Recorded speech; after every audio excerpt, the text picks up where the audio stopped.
na ba? Magtikilat ko. Kinutlo gikan sa mga buhat sa mga apostolos. Usa niya na kaadlaw si Pedro ug si Juan miadto sa templo sa alas 3 sa hapon. Ang takna sa pag-ampo.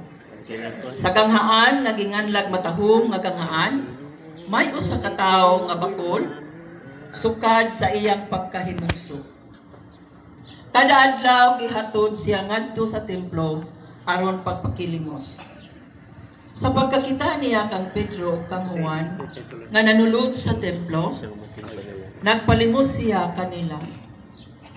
Mitutok sila kaniya unya miingon si Pedro.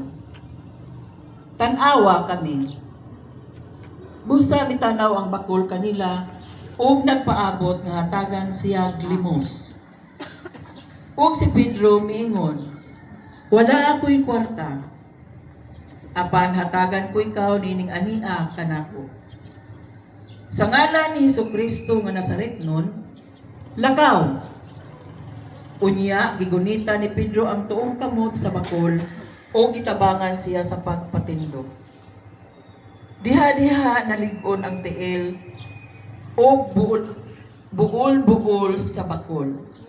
Miluksos